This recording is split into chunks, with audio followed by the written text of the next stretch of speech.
ये कहानी है किसी क्लास की जो कि बिल्कुल भी नॉर्मल नहीं है। यहाँ पर पढ़ने वाले बच्चे अपने एलियन टीचर का स्वागत उन पर गोलियां बरसाकर करते हैं, लेकिन फिर भी किसी की भी गोली एलियन टीचर को छू भी नहीं पाती और एलियन टीचर गोलियों से बचते हुए ही सभी की अटेंडेंस ले लेता है।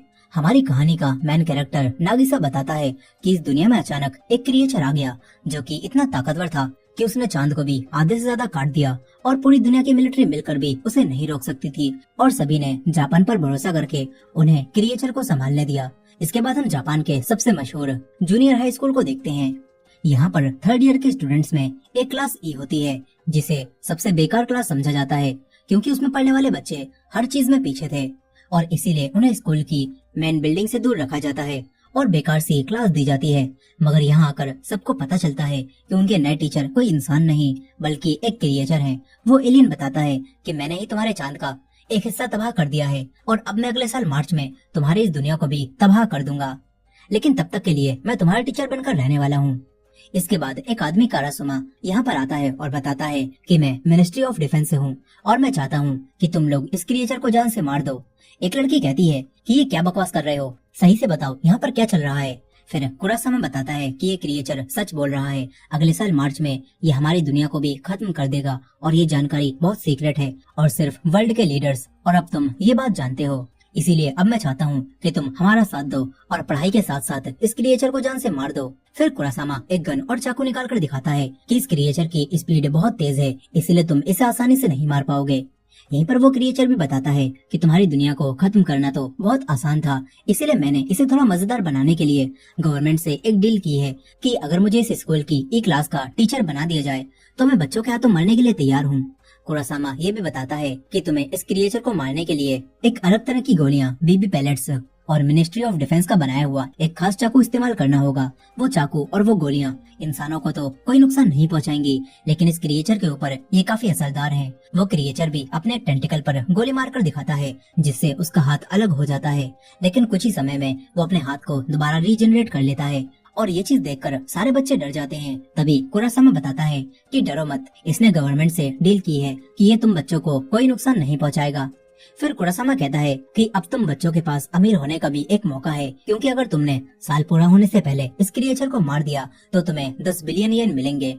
कहानी अब वापस प्रेजेंट में आती है। ये लोग मिलकर अपने टीचर पर गोलियां बरसा रहे थे, लेकिन उसकी स्पीड के आगे इनकी गोलियां किसी भी काम की नहीं थी। साथ ही इस साल की शुरुआत से ही कुरासामा भी इनका टीचर बनकर इन्हें यहाँ पर ट्रेनिंग दे रहा था और इसके अलावा एक प्रोफेशनल असैसिन मिस इरिना भी इन्हीं की टीचर बनकर यहाँ पर आई थी। उन्हें भी क्रिएचर को मारना था। नागिसा कहता है कि मिस इरिना एक स्किल्ड असैसिन है, उन्होंने पहले दिन ही क्रिएचर पर एक बड़ी सी गन से हमला कर दिया था, लेकिन फिर भी वो कुछ भी नहीं कर पाई और हार कर बाहर आ गई और तब से वो हमारी इंग्लिश की टीचर हैं। यहीं अब प्रेजेंट में किसी की भी एक भी गोली क्रिएचर को नहीं लगती और गोलियां खत्म होने पर सभी बैठ जाते हैं। क्रिएचर हंसते हुए कहता है कि मुझे उम्मीद है ग्रेजुएशन से पहले तुम में से कोई मुझे मारने में कामयाब हो जाएगा। अब इसके बाद कारासुमा इन सभी को फाइटिंग की ट्रेनिंग देने लगता है। यहाँ पर कुछ लड़कों ने मिलकर नागिसा के साथ कोई प्लान बनाया था जिसे आज वो अंजाम देने वाले थे। वो लड़के नागिसा से कहते हैं कि तूने उस ऑक्टोपस की वीकनेस नोट की है ना। नागिसा हाँ करता है और इन्हें वो दिखाता है, लेकिन उससे बस इन्हें इतना ही पता चलता है कि अलग अलग इमोशंस जैसे कि गुस्सा आना और खुश होने पर उसके चेहरे का रंग बदल जाता है, लेकिन ये जानकारी उन लड़कों के किसी काम की नहीं थी। अब इसके बाद जब ऑक्टोपस इन्हें पढ़ा रहा था तो एक लड़का नागिसा को प्लान अंजाम देने का इशारा करता है। नागिसा कोई सवाल पूछने के बहाने ऑक्टोपस के पास जाता है और उसने अपना चाकू पीछे छुपा रखा था, लेकिन जैसे ही नागिसा उस पर हमला करता है तो तभी ऑक्टोपस अपने टेंटिकल से उसका हाथ पकड़ लेता है। मगर ये वो प्लान नहीं था। दरअसल नागिसा ने अपने ऊपर उन्हीं स्पेशल गोलियों से बना हुआ एक बटन लगा रखा था और वो लड़के बटन दबाकर उसे ब्लास्ट करते हैं जिससे यहाँ पर धमाका होता है। वो लड़के खुश होने लगते हैं कि उन्होंने ऑक्टोपस को मार दिया। नागिसा की दोस्त ये देखकर कहती है कि तुमने ये क्यों किया। वो लड़के कहते हैं कि चिंता मत करो, ये बच्चों के खिलौने वाला बॉम्ब था जिसमें हमने वही स्पेशल पैलेट्स डाल दी थी, इससे नागिसा को कुछ भी नहीं होगा। ये लोग खुश हो रहे थे कि फाइनली इन्होंने ऑक्टोपस को मार ही दिया, लेकिन असल में ऑक्टोपस बच गया था। वो छत पर चिपका होता है और उसने बम फटने से ठीक पहले अपनी स्किन उतार दी थी, जो कि वो हर महीने करता था। साथ ही अब ऑक्टोपस उन 3 लड़कों पर काफी गुस्सा भी हो जाता है जिन्होंने ये प्लान बनाया था। क्योंकि गवर्नमेंट की डील के हिसाब से इन बच्चों को सिर्फ उसी चाकू और गोलियों का इस्तेमाल करके ही ऑक्टोपस को मारना था। इसी वजह से अब ऑक्टोपस तेजी से कहीं जाकर वापस आता है और उसके हाथों में इन लड़कों के घर की नेम प्लेट होती है। वो कहता है कि मैं तुम्हें तो नुकसान नहीं पहुंचा सकता, लेकिन अगर तुमने दोबारा ऐसा किया तो मैं तुम्हारे घर वालों या फिर दोस्तों को मार सकता हूँ। अब इसके बाद वो इनकी काफी तारीफ करते हुए कहता है कि तुम्हारा ये प्लान तो वैसे बहुत अच्छा था और नागिसा ने सबसे बेहतर एक्ट किया और बिना कुछ पता लगे मेरे करीब पहुंच गया। वो नागिसा की काफी तारीफ करके सभी को सीट पर बैठने के लिए कहता है। तभी ये लोग पूछते हैं कि वैसे आपका नाम क्या है। ऑक्टोपस कहता है कि मेरा कोई भी नाम नहीं है। तभी एक लड़की कहती है कि फिर तो हम आपको अब से कोरो सेंसेई कहेंगे। ऑक्टोपस को भी अपना नाम काफी पसंद आता है और सभी उन्हें कोरो सेंसेई कहने लगते हैं। अब इसके बाद अगले दिन कारासुमा और इरेना देखते हैं कि बच्चों ने कोरो सेंसेई को जाल में फंसा दिया है। वो सभी लोग मिलकर कोरो सेंसेई पर गोलियां बरसा रहे थे, लेकिन जाल में फंसे होने के बावजूद भी कोरो सेंसेई की स्पीड बहुत तेज थी। वो हर गोली से बच जाते हैं। कारासुमा पूछता है कि यहाँ पर क्या चल रहा है। दो लड़कियां उन्हें बताती हैं कि हमने सेंसेई को पकड़ने के लिए एक ट्रैप बिछाया था, जिसमें वो आसानी से फंस गए और फिर हमने उन्हें जाल में दबोच लिया। यहाँ पर कोरो सेंसेई अब घूम घूम कर नेट तोड़ देता है और ये देखकर सभी तुरंत उस पर गोलियां चलाने आते हैं, लेकिन वो स्पीड से छत पर चला जाता है और कहता है कि तुम्हारा प्लान काफी मजेदार था, लेकिन बदले में अब तुम्हें कल डबल होमवर्क करना पड़ेगा। अब तभी यहाँ पर एक नया लड़का आता है। उसका नाम कर्मा था। उसे कुछ दिनों पहले स्कूल से सस्पेंड कर दिया गया था। कोरो सेंसेई उसके पास जाते हैं और कर्मा हाथ मिलाने के लिए हाथ आगे बढ़ाता है, लेकिन जैसे ही कोरो हाथ छूता है तो उसके हाथ के टेंटिकल वहीं पर टूट जाते हैं और कर्मा जोर जोर से हंसकर कहने लगता है कि मैंने तो सुना था तुम बहुत तेज हो, लेकिन असल में तुम तो बहुत स्लो हो। तुम मेरे हाथ में लगे हुए उसी चाकू के टुकड़ों को भी नहीं देख पाए। कर्मा कहता है कि मैं तुम्हें आराम से मार दूंगा। ये चीज देखकर सारे बच्चे हैरान रह जाते हैं, क्योंकि अब तक कोरो सेंसेई को कोई भी नहीं छुपाया था, लेकिन कर्मा ने आते ही उसके हाथ के टेंटिकल तोड़ दिए। नागिसा मन ही मन कहता है कि कर्मा को स्कूल से इसीलिए सस्पेंड किया गया था क्योंकि उसने अपने सीनियर्स को बहुत बुरा मारा था और वही हम सब में सबसे समझदार और ताकतवर है। शायद अगर कोई है जो कोरो सेंसेई को मार सकता है तो वो कर्मा है। अब इसके बाद हम दो फाइटर जेट को देखते हैं जो कि कहीं पर बॉम्ब गिराने जा रहे थे। तभी कोरो सेंसेई वहाँ पर आकर उन्हें तोड़ देते हैं। साथ ही वो अपनी बुक में कर्मा को सारे बच्चों से आगे रखते हैं और सोचते हैं कि अब इस कर्मा को किस तरह ठीक किया जाए। अब इसके बाद अगले दिन जैसे ही वो क्लास में पहुंचता है तो किसी ने एक ऑक्टोपस उसी चाकू से मारकर डेस्क पर रख दिया था। कर्मा कहता है कि वो गलती से मैंने उस ऑक्टोपस को तुम्हें समझकर मार दिया, लेकिन ये देखकर कोरो सेंसेई तेजी से कहीं पर जाकर आते हैं और अब एक मिसाइल उनके हाथ में थी। ये देखकर सभी सोच रहे थे कि अब तो कर्मा गया, लेकिन कोरो सेंसेई मिसाइल की आग से ऑक्टोपस पकाकर कर्मा को खिलाते हैं। साथ ही उन्होंने कर्मा के नाखूनों पर एक आर्ट भी बना दी थी। अब इसके बाद दूसरी क्लास के दौरान जब कर्मा कोरो सेंसेई के ऊपर सूप से हमला करता है तो तभी वो तेजी से बचकर कर्मा को लड़कियों वाला एप्रन पहना देते हैं और उन्होंने हवा में गिरते हुए ही सूप को भी गिरने से बचा लिया था। ये सब देखकर सभी लोग कोरो सेंसेई की तारीफ करने लगते हैं कि वो तो कितने तेज हैं। कुछ समय बाद नागिसा कर्मा को देखता है जो कि अकेला बैठा हुआ था। कर्मा अपने पुराने टीचर के बारे में सोच रहा था जो कि काफी अच्छे थे। वो कर्मा को हमेशा समझाते थे और उसका साथ देते थे। यहाँ पर अब कर्मा नागिसा से पूछता है कि नागिसा कोरो सेंसेई कैसे हैं। इस पर नागिसा कहता है कि कोरो सेंसेई काफी अच्छे टीचर हैं, साथ ही बच्चे उन्हें पसंद करने लगे हैं और तो और वो इस दुनिया को खत्म करने आए थे, लेकिन असल में वो पढ़ाने में भी काफी अच्छे हैं। ये सब सुनकर कर्मा के दिमाग में कोरो सेंसेई को मारने का नया प्लान आता है और तभी कोरो सेंसेई यहाँ पर प्रकट हो जाते हैं। कर्मा कोरो सेंसेई से पूछता है कि आप एक अच्छे टीचर हो ना, क्या आप अपने स्टूडेंट को प्रोटेक्ट करने के लिए अपनी जान को खतरे में डालोगे। कोरो सेंसेई हाँ बोलते हैं और ये सुनते ही कर्मा अपनी गन निकाल कर नीचे कूद जाता है। उसने कोरो सेंसेई को दो तरह से फंसा दिया था। अब अगर कोरो सेंसेई उसे बचाने आते हैं तो कर्मा उन्हें शूट करके खत्म कर देगा और अगर कोरो सेंसेई उसे नहीं बचाते तो वो एक टीचर के रूप में फेल हो जाएंगे। कर्मा सोच रहा था कि उसने बाजी मार ली। साथ ही हमें पास्ट का सीन भी दिखाया जाता है जहाँ पर जब कुछ ए क्लास वाले लड़के पिछले साल की ई क्लास के एक लड़के को बुली कर रहे थे तो कर्मा उन्हें मारकर उस लड़के को बचाता है, जिससे पता चलता है कि कर्मा कोई बुरा लड़का नहीं है, बल्कि वो तो अंदर से काफी अच्छा है। लेकिन क्योंकि अब उसने ए क्लास के स्टूडेंट की साइड लेकर एलियट क्लास के बच्चों को मारा था, इसीलिए उसके टीचर जो कि हमेशा उसका साथ देते थे वो कर्मा को डांटते हैं, जबकि कर्मा ने कुछ गलत नहीं किया था। और उस दिन के बाद कर्मा समझ गया कि उसके ये टीचर अच्छे नहीं हैं, बल्कि वो तो हर सिचुएशन में अपने बारे में सोचते हैं।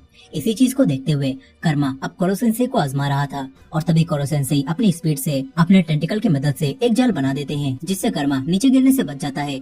और कर्मा कोरो सेंसेई को भी मार नहीं पाता। इसके बाद कोरो सेंसेई उसे ऊपर लेकर आते हैं और कहते हैं कि तुम मेरे स्टूडेंट हो, इसीलिए तुम्हें मरने देने का तो सवाल ही नहीं होता। ये सब देखकर अब कर्मा भी हार मान लेता है और कहता है कि इन्हें किसी भी तरह से नहीं मारा जा सकता। ये बोलकर वो जाने लगता है, लेकिन जाते हुए वो कोरो सेंसेई से कहता है कि एक दिन मैं आपको जरूर मारूंगा। कोरो सेंसेई भी कहते हैं कि मुझे भी उस दिन का इंतजार रहेगा।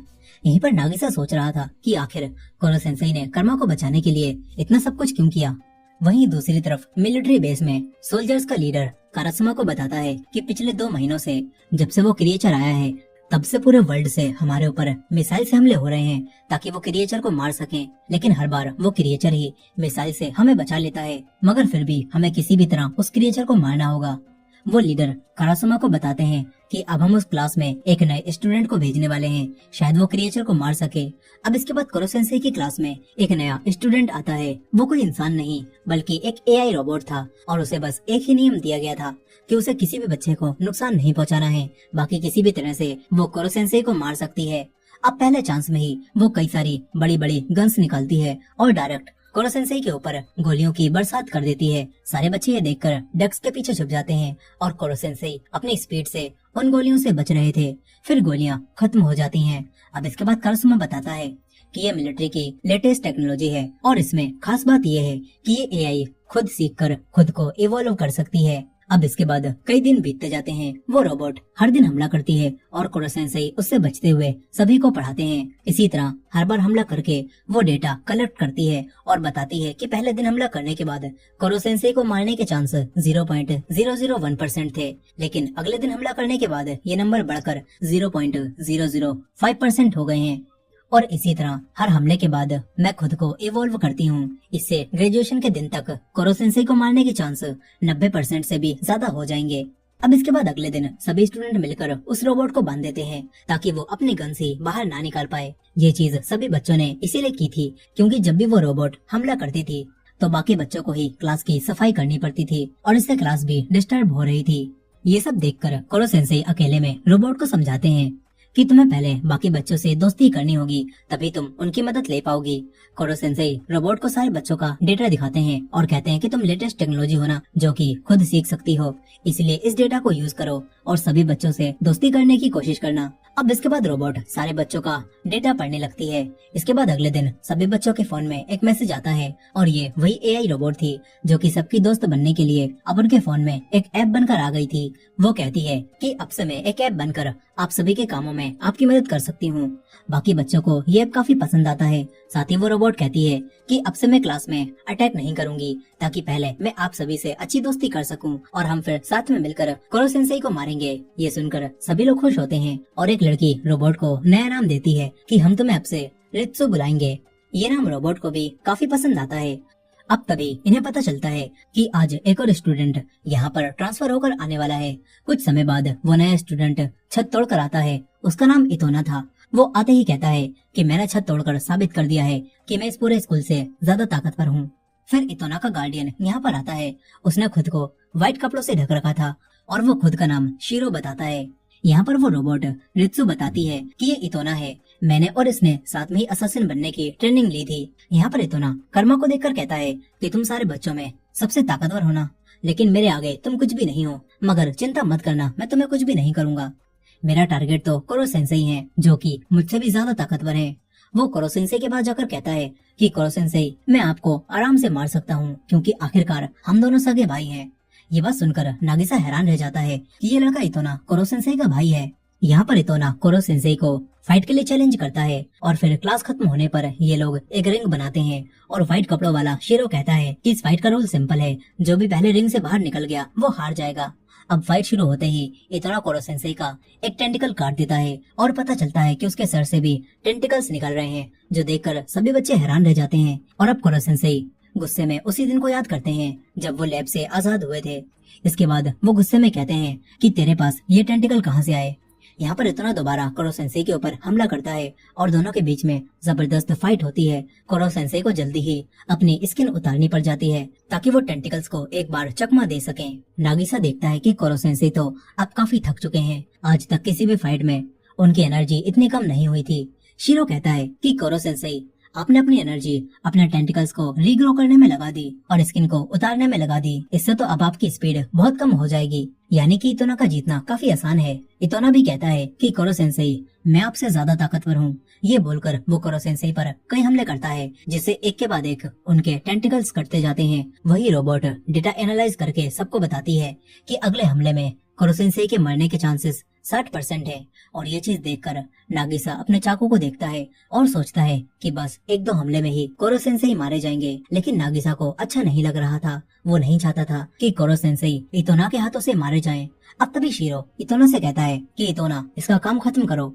और तभी इतोना कोरो सेंसेई के ऊपर हमला करता है, लेकिन अचानक उसके टेंटिकल्स को कुछ हो जाता है और वो खराब हो जाते हैं। पता चलता है कि कोरो सेंसेई अपनी स्पीड की मदद से तेजी से वहाँ पर हट गए थे और उन्होंने वहाँ पर नागिसा का चाकू रख दिया था। और क्योंकि इतोना के पास बिल्कुल कोरो सेंसेई जैसे टेंटिकल्स थे, इसी वजह से वो टेंटिकल्स इस चाकू से अब खराब हो गए हैं। अब इसके बाद कोरो सेंसेई उसे अपनी स्किन में लपेटकर क्लास से बाहर फेंक देते हैं और कहते हैं कि तुम्हें पहले क्लास में रहकर एक्सपीरियंस लेना चाहिए था, तुम मुझे मार पाते, मगर अब तो तुम रिंग से बाहर हो, इसीलिए जीत मेरी हुई। सभी बच्चे भी इतोना के हारने से खुश हो रहे थे। अब इसके बाद शीरो इतोना को लेकर यहाँ से जाने लगता है। कोरो सेंसेई उसके पास आकर उससे कुछ पूछने वाले थे, लेकिन जैसे ही वो शीरो को हाथ लगाते हैं तो उनके टेंटिकल्स पिघलने लगते हैं और शीरो कहता है कि ये कपड़े भी उसी मटेरियल से बने हैं। ये बोलकर वो चला जाता है। अब तभी एक लैब का सीन दिखाया जाता है जहाँ पर आग लग रही थी और एक लेडी बेहोश थी और ऐसा लग रहा था यहाँ पर कोई क्रिएचर आजाद हुआ है। प्रेजेंट टाइम में नागिसा और बाकी बच्चे कोरो सेंसेई के पास आते हैं। इनका अपने टीचर से अच्छा बॉन्ड बन चुका था और नागिसा पूछता है कि कोरो सेंसेई, आपने पढ़ाने के लिए हमारी ई क्लास को ही क्यों चुना? इस पर कोरो सेंसेई कहते हैं कि मैंने किसी से वादा किया था और उसे पूरा करने के लिए ही मैं तुम्हें पढ़ाने आया हूँ। कोरो सेंसेई ये बात नहीं बताते कि वो वादा क्या था और किससे किया गया था। और वो कहते हैं कि क्यों ना हम लोग इस वीकेंड स्कूल में ही रहें और साथ में पढ़ाई करें। कर्मा भी सारी बातें सुन रहा था। वो कहता है कि इस तरह तो आपको मारने के चांसेस भी बढ़ जाएंगे और हम कभी भी आप पर अटैक कर पाएंगे। कोरो सेंसेई कहते हैं कि हाँ, ये एक असासिन कैंप होगा जिसमें तुम मुझे मारने की कोशिश कर सकते हो। अब इसके बाद असासिन कैंप शुरू हो जाता है। कोरो सेंसेई अपनी स्पीड से हर एक बच्चे को अलग अलग सब्जेक्ट पढ़ा रहे थे और उनकी स्पीड अब भी काफी तेज थी। नागिसा कोरो सेंसेई से जुड़ी छोटी छोटी बातें भी नोट कर रहा था ताकि किसी दिन ये चीजें कोरो सेंसेई को मारने में काम आ सकें। इसी कैंप की मदद से कारासुमा सारे बच्चों को अच्छे से ऑब्जर्व करता है और उसे पता चलता है कि किस बच्चे में कौन सा टैलेंट है। कोई शूटिंग में माहिर था तो किसी को चाकू चलाना आता था, लेकिन नागिसा बाकी सभी से बिल्कुल अलग था। उसमें कुछ खास था। यहीं पर सारे लड़के मिलकर अब लड़कियों के बाथरूम में झांकने जाने लगते हैं। वो लोग नागिसा को भी बीच में पकड़ लेते हैं। इधर लड़कियां अपने रूम में पिलो फाइट खेल रही थी। फिर ये लोग अपने टीचर मिस इरिना का मजाक बनाती हैं और उनसे पूछती हैं कि वैसे आपने अब तक कितने लड़कों को टपकाया है। इरिना इन्हें बताना शुरू करती है। तभी कोरो सेंसेई भी लड़कियों की ड्रेस में यहाँ पर आ जाते हैं। ये देखकर अब सभी लड़कियां जिद करने लगती हैं कि कोरो सेंसेई हमें अपनी लव स्टोरी सुनाइए। ये देखकर कोरो सेंसेई यहाँ से रफू चक्कर हो जाते हैं। सारी लड़कियां गन लेकर उन्हें ढूंढने लगती हैं। लड़कियों की फौज को देखकर जो लड़के बाथरूम में झांकने की कोशिश कर रहे थे वो भी निकल लेते हैं और हमारा बेचारा नागिसा एक लड़की के हाथों पकड़ा जाता है। इधर कोरो सेंसेई कारासुमा के पास आ जाते हैं। यहाँ इनकी बातों से हमें पता चलता है कि कोरो सेंसेई भी कभी इंसानों की तरह हुआ करते थे, लेकिन फिर उनके साथ कुछ हुआ जिसने उन्हें ऐसा बना दिया। एक औरत भी उस दिन वहाँ पर मौजूद थी और कोरो सेंसेई आज भी उस औरत को याद करते हैं। अब इसके बाद इनके स्कूल में एक नया पीई टीचर आता है जिसका नाम अकीरा होता है। वो उन्हें कारासुमा की जगह ट्रेनिंग देने वाला था। शुरू में अकीरा सभी के साथ काफी अच्छे से पेश आता है। ऐसा लगता है कि जैसे वो बहुत अच्छा टीचर हो। यहीं पर कारासुमा और कोरो सेंसेई भी उसे देख रहे थे और कारासुमा पहले से ही अकीरा को जानता था। इसके बाद मिस इरिना अकीरा के बारे में जानकारी निकालकर कारासुमा को बताती हैं कि उसके सिखाने का तरीका काफी ज्यादा वायलेंट है। यहीं पर अब ट्रेनिंग के दौरान जब एक लड़की गिर जाती है तो अकीरा उसे मारने लगता है और ये देखकर कारासुमा उसे रोकता है और कहता है कि हिम्मत है तो मुझसे लड़ो। ये सुनकर अकीरा कारासुमा को चैलेंज करता है और कहता है कि चलो अपने स्टूडेंट्स में से किसी भी एक को चुनो, मैं उससे खाली हाथ लड़ूंगा और अगर उसने चाकू मुझसे टच भी कर दिया तो मैं हार जाऊंगा और ये जॉब छोड़ दूंगा। अकीरा अब असली चाकू निकालता है और कोरो सेंसेई भी ये देख रहे थे। सारे बच्चे डरे हुए थे क्योंकि वो असली चाकू से फाइट नहीं करना चाहते थे। तभी कारासुमा नागिसा के पास जाकर उसे लड़ने के लिए चुनता है। नागिसा भी मान जाता है। वो चाकू लेकर अकीरा की तरफ बढ़ने लगता है। अचानक नागिसा मुस्कुराता है और उसकी पूरी पर्सनालिटी ही चेंज हो जाती है। अकीरा ये देखकर हिल भी नहीं पाता और नागिसा उसे गिराकर उसके गले पर चाकू रख लेता है, जिसके साथ ही नागिसा जीत जाता है। ये देखकर अकीरा कहने लगता है कि चलो एक और रीमैच करते हैं, लेकिन नागिसा मना कर देता है और अकीरा से यहाँ से जाने के लिए कहता है। अकीरा को भी वादे के मुताबिक यहाँ से जाना पड़ता है। फिर सारे बच्चे नागिसा के साथ खुश होने लगते हैं। यहीं पर कुरो सेंसेई कारासुमा से कहते हैं कि आखिरकार तुमने भी नागिसा का टैलेंट नोटिस कर ही लिया। कारासुमा बताता है कि बाकियों से हटकर नागिसा के पास नेचुरल असैसिन वाला टैलेंट है। कुरो सेंसेई भी कहते हैं कि इस ई क्लास में अलग अलग तरह के असैसिन्स भरे हुए हैं, देखते हैं कि इन सभी में से मुझे कौन मारेगा। अब इसके बाद बारिश के दिनों में सभी लोग देखते हैं कि पानी की वजह से कुरो सेंसेई का चेहरा फूल गया है। यहाँ पर कुरो सेंसेई तुरंत ही ऊपर से गिरने वाले पानी को रोकते हैं और ये देखकर नागिसा इसे नोट कर लेता है।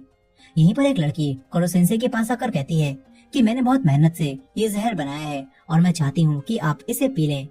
उसकी ईमानदारी देखकर कुरो सेंसेई उसे पी जाते हैं। सबको लग रहा था कि इससे कुरो सेंसेई मर जाएंगे, लेकिन कुरो सेंसेई के ऊपर जहर का कोई असर नहीं होता और कुरो सेंसेई उस लड़की से कहते हैं कि तुम्हारे अंदर तो कमाल का टैलेंट है, मैं तुम्हें क्लास के बाद सिखाऊंगा कि इससे भी स्ट्रॉन्ग पॉइजन आखिर कैसे बनाया जा सकता है।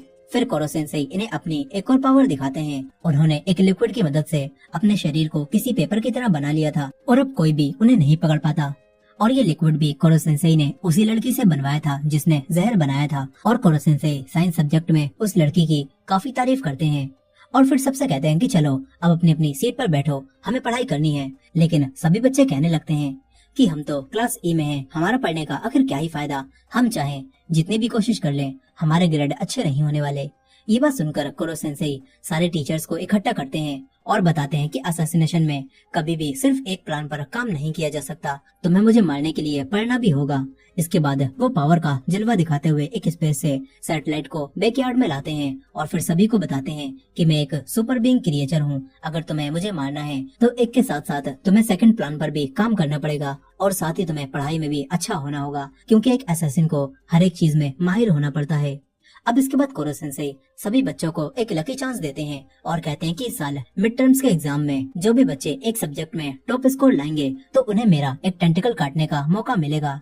कुरो सेंसेई बताते हैं कि जब मेरा एक टेंटिकल काटा जाता है तो इससे मेरी स्पीड स्लो हो जाती है और मुझे काफी एनर्जी लगाकर उसे रीग्रो करना पड़ता है। इसका मतलब है जब तुम मेरा टेंटिकल काट दोगे तो मुझे मारने के चांसेस भी बढ़ जाएंगे। ये बात सुनकर सभी बच्चे खुश हो जाते हैं और फिर अच्छे से पढ़ाई करने लगते हैं। और तो और जब एक लड़की को इंग्लिश सब्जेक्ट में परेशानी आती है तो कुरो सेंसेई उसे उड़ाकर डायरेक्ट यूएस ले जाने लगते हैं ताकि वहाँ से वो लड़की आराम से इंग्लिश समझ सके। इसी तरह कुरो सेंसेई हर एक बच्चे के साथ कई जगहों पर जाकर पूरी की पूरी एक एल्बम बना लेते हैं और फिर कुछ समय बाद मिड टर्म्स एग्जाम का रिजल्ट आ जाता है। 5 बच्चों ने अलग अलग 5 सब्जेक्ट में टॉप किया था, जिसका मतलब है इन्हें कुरो सेंसेई के 5 टेंटिकल काटने का मौका मिलेगा। अब इसके बाद ये लोग समर वेकेशंस में कुरो सेंसेई को असैसिनेट करने का दिन तय करते हैं और फिर सभी लोग उस दिन की अच्छे से तैयारी करने लगते हैं। ये लोग हर चीज को अच्छे से प्लान करते हैं और इसके साथ ही वो दिन भी करीब आने लगता है। साथ ही एक दिन फायरवर्क्स देखते हुए ये लोग बात करते हैं कि तुम लोगों को वो टीचर मिस युकीमुरा याद है? हम बिल्कुल बेकार क्लास थे, लेकिन फिर भी हमारी टीचर मिस युकीमुरा हमें हमेशा सपोर्ट करती थी। ये लोग सोचते हैं कि पता नहीं अचानक से युकीमुरा कहाँ पर चली गई।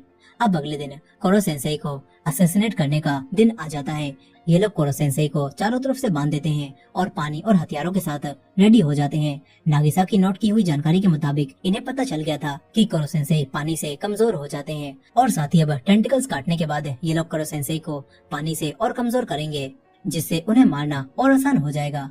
फिर इसके बाद 5 लोग गन की मदद से कुरो सेंसेई के 5 टेंटिकल काट देते हैं और इसके बाद सभी उनके ऊपर पानी डालने लगते हैं। फिर 2 बच्चे गोलियों से कुरो सेंसेई पर हमला करते हैं, मगर तभी यहाँ पर एक बड़ा धमाका होता है और जब धुआं हटता है तो कुरो सेंसेई यहाँ पर नहीं थे। इन्हें लगता है कि वो मारे गए, मगर कुरो सेंसेई ने खुद को एक छोटी सी बॉल में ट्रांसफॉर्म कर लिया था, जिससे वो अभी भी जिंदा थे। और वो बताते हैं कि ये मेरी एब्सोल्यूट डिफेंस फॉर्म है, इसमें तुम लोग मुझे किसी भी गोली या चाकू से नहीं मार सकते और न ही मुझे पानी से कोई फर्क पड़ेगा। कुरो सेंसेई बताते हैं कि अगले 24 घंटों बाद ही अब मैं अपने असली रूप में आ पाऊंगा और तब तक के लिए ये लोग उनका कुछ नहीं बिगाड़ सकते। अब तभी अचानक से एक के बाद एक कई बच्चे बेहोश होने लगते हैं और उन्हें तेज फीवर हो जाता है। फिर इसके बाद अकीरा अपने लोगों के साथ यहाँ पर आता है और बताता है कि मैंने इन बच्चों की ड्रिंक में वायरस मिला दिया था क्योंकि मुझे नागिसा से बदला लेना है और अब इस वायरस का एंटीडोट सिर्फ मेरे पास है। वो एंटीडोट देने के बदले में नागिसा को कोरो सेंसेई के साथ उसे सौंपने के लिए कहता है और कारासुमा के पास अब कोई चारा नहीं था क्योंकि कई बच्चों की जान खतरे में थी। लेकिन तभी कोरो सेंसेई उससे कहते हैं कि तुम्हें सही में लगता है वो अपना वादा निभाएगा। ये सुनकर वो रुक जाते हैं और तभी पीछे से एक टेंटिकल आता है और कारासुमा नागिसा को बचा लेते हैं। पता चलता है कि इतोना ठीक होकर दोबारा कोरो सेंसेई को मारने यहाँ पर आ गया है। ये देखकर कर्मा तुरंत ही नागिसा और कोरो सेंसेई को लेकर यहाँ से भाग जाता है। इतोना भी इनके पीछे जाता है। यहीं पर अकीरा एंटीडोट देने से मना कर देता है और यहाँ से निकल लेता है। ये देखकर अब सभी लोग सभी बच्चों को फीवर की और दूसरी दवाइयाँ देने लगते हैं ताकि ये लोग उनकी हालत को कंट्रोल कर सके। वहीं पर नागिसा और कर्मा कोरो सेंसेई को लेकर एक टावर पर चढ़ रहे थे। तभी इतोना बीच से लेडर तोड़ देता है जिससे नागिसा आगे नहीं जा पाता। नागिसा कोरो सेंसेई को कर्मा को देता है लेकिन फिर इतोना ऊपर आकर कर्मा से फाइट करने लगता है। मगर कर्मा भी फाइटिंग में काफी अच्छा था, वो इतोना से बचता रहता है और ये लोग टावर पर ही फाइट करते हैं। तभी कर्मा ऊपर से नीचे गिर जाता है। नागिसा भी लेडर पर लटका हुआ था और लेडर अब टूट रही थी। ये देखकर नागिसा नीचे कूद जाता है और बच जाता है। इसके बाद कर्मा नागिसा को ऊपर की तरफ इशारा करता है और फिर दोनों कोरो सेंसेई को फुटबॉल बनाकर टावर पर खेलने लगते हैं। इतोना इन्हें मारना नहीं चाहता था, इसीलिए वो कहता है कि मुझे कोरो सेंसेई दे दो। लेकिन तभी यहाँ पर बारिश शुरू हो जाती है और क्योंकि इतोना के टेंटिकल्स भी बिल्कुल कोरो सेंसेई की तरह थे, इसीलिए वो पानी में कमजोर पड़ जाते हैं और नागिसा उन्हें काटकर इतोना को हरा देता है। कोरो सेंसेई भी समझ जाते हैं कि इन्होंने जानबूझकर आज का दिन चुना था क्योंकि इन्हें पता चल गया था कि आज बारिश होने वाली थी और बारिश में कोरो सेंसेई कमजोर पड़ जाते। लेकिन फाइट यहाँ तक पहुँच ही नहीं पाई। अब तभी इन दोनों के फोन पर एक मैसेज आता है जो कि उसी एआई रोबोट का था। उसे देखकर दोनों थोड़े हैरान होते हैं। अब इसके बाद नागिसा एक बैग में कोरो सेंसेई को रखकर अकीरा के सामने आ जाता है।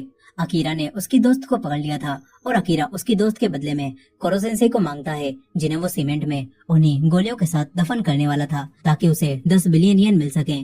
नागिसा अकीरा से कहता है कि प्लीज कोरो सेंसेई हमारे टीचर हैं, हमने उनके साथ इतना वक्त बिताया है, इसीलिए प्लीज हमें कोरो सेंसेई को मारने दो। नागिसा अकीरा से विनती करने लगता है और ये देखकर अकीरा उसके सर पर पैर रख लेता है। लेकिन तभी नागिसा के फोन पर दोबारा मैसेज आता है जिससे वो खुश होता है और अकीरा को कोरो सेंसेई को दे देता है। लेकिन असल में वो एक फुटबॉल थी। जिसके बाद सभी स्टूडेंट बाहर आते हैं और जिन्होंने वायरस वाली ड्रिंक पी थी वो भी ठीक हो चुके थे।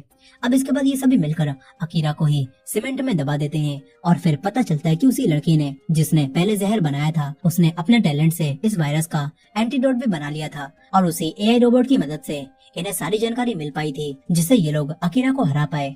अब इसके बाद यहाँ पर मिलिट्री के सोल्जर्स आने लगते हैं और फिर कारासुमा इन्हें एक चैम्बर दिखाकर सबको बताता है कि तुम लोगों की मदद से हम कोरो सेंसेई को इस फॉर्म में ला पाए हैं और अब हम उन्हें इस चैम्बर में डालकर उनके ऊपर स्पेशल बॉल डालकर कटिंग एज मशीन की मदद से उन्हें मार देंगे। लेकिन मरने से पहले कोरो सेंसेई आखिरी बार अपने स्टूडेंट से बात करते हैं और बताते हैं कि अब तक की ट्रेनिंग से सभी बच्चे काफी ज्यादा ताकतवर हो चुके हैं और उनकी ग्रोथ से कोरो सेंसेई को काफी खुशी होती है। अब इसी दौरान कोरो सेंसेई के ऊपर उन्हें स्पेशल बॉल की बरसात शुरू हो जाती है। वो जाते हुए सभी बच्चों से कहते हैं कि एक टीचर के लिए अपने स्टूडेंट्स को कामयाब होते हुए देखना इससे बड़ी खुशी कोई भी नहीं हो सकती। ये बात सुनकर सभी बच्चे इमोशनल हो जाते हैं और मिलिट्री ऑफिसर्स कोरो सेंसेई को इसी दौरान ब्लास्ट करके मार देते हैं। ये सब देखकर ऑफिसर्स तो खुश होने लगते हैं लेकिन सभी बच्चे रो रहे थे क्योंकि अब तक उन्होंने कोरो सेंसेई के साथ एक अच्छा बॉन्ड बना लिया था।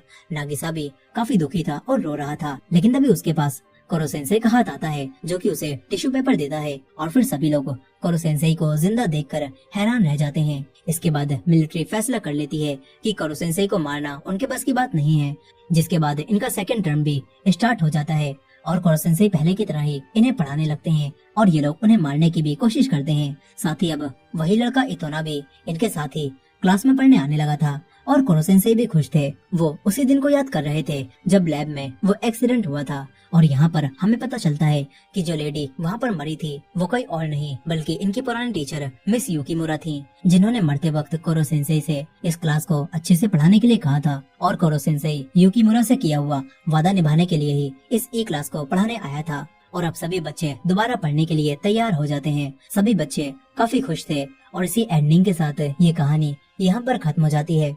दोस्तों इसका सेकंड पार्ट भी है जिसमें इसके आगे की कहानी को कंटिन्यू किया गया है। अगर आप इस मूवी का सीक्वल देखना चाहते हैं तो कमेंट में सेकंड पार्ट लिखना मत भूलिएगा।